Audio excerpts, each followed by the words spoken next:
আসসালামু আলাইকুম। Hello everyone, কেমন আছেন সবাই? আশা করছি সবাই ভালো আছেন। তো বন্ধুরা, এখন বাজে দুপুর 12টা, আর এই প্রচন্ড রোদের মাঝেই আমি আর আমার বাতিতে চলে আসলাম আমার চাচাতো ভাই আর খেতে। আগের একটি ভিডিওতে তো আপনাদেরকে দেখেছিলাম ভাইয়া তাদের খেতে কচুর লতি চারা লাগিয়েছে। আজকে চলে আসলাম আরেকটি খেতে। এই খেতে নাকি বিশাল বড় গুড়ি দেওয়া হচ্ছে, যেখানে নানান সবজির চারা লাগানো হবে।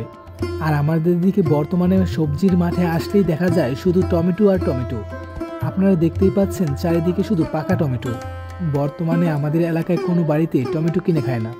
আমাদের বাড়িতেও প্রচুর পরিমাণে টমেটো পেকে নষ্ট হচ্ছে।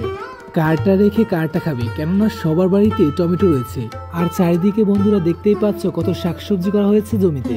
ভাইয়াদের সবজির জমি তো দেখতে চলে আসলাম, কিন্তু এসে দেখি প্রচন্ড রোদ। এই রোদে রোজা রেখে টিকাই যাচ্ছে না। আর এই রোদের মাঝেই বাবিরা মরিচ তুলতেছে। ওই যে বন্ধুরা দূরে দেখতেই পাচ্ছ যে গুঁড়িটা দেখা যাচ্ছে, সেটাই দেওয়া হচ্ছে সবজির চারা লাগানোর জন্য।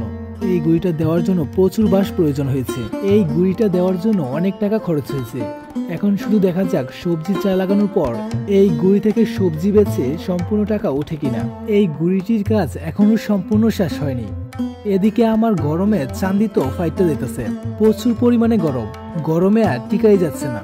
এদিকে আমার বাতিজি আমাকে বলতেছে আল্লাহ বাঁচাইছে আমাদের যে মরিচ করছে না, কেননা এই গরমে যদি মরিচ করতো তাহলে তো বাধ্য হয়ে মরিচ তুলতে হতো। আর এই গরমে তো আমার চান্দিটাই ফাইটে দিত। আর এদিকে দেখো বন্ধুরা, ভাইয়ারা যে সবজির বীজগুলো লাগাইছে তার অধিকাংশ সবজির বীজই গজিয়ে গেছে। যেহেতু এখন বর্তমানে প্রচন্ড রোদ, আর এই প্রচন্ড রোদে রোজা রেখে এই গুড়ির কাজ করা অসম্ভব, তাই মাঝে মাঝে বিরতি দিয়ে এই গুড়ির কাজ করা হচ্ছে। ইনশাল্লাহ গুড়ির কাজ সম্পূর্ণ হয়ে গেলে হয়তো বা নতুন একটি ভিডিওতে আপনাদেরকে দেখাবো।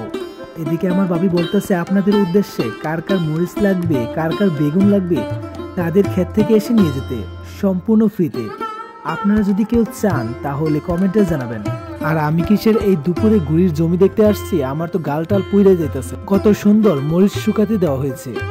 এদিকে আমার বাতিজি তার সাথে সে বুঝে নিয়েছে, সে ইফতারের জন্য বেগুনি বানাবে, তার জন্য বাবিদের বেগুন গাছ থেকে বেগুন নিয়েছে। বেগুন গাছে মোটামুটি ভালোই বেগুন হয়েছে।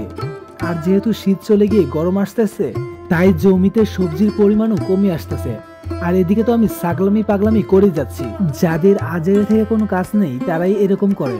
তো বন্ধুরা, ছাগলামি পাগলামি করার পর এই রোদে আর টিকা যাচ্ছে না, তাই বাড়িতে চলে যাচ্ছি। তো বন্ধুরা, আজকের ভিডিওটি এই পর্যন্ত। সবাই ভালো থাকবেন, সুস্থ থাকবেন, ধন্যবাদ।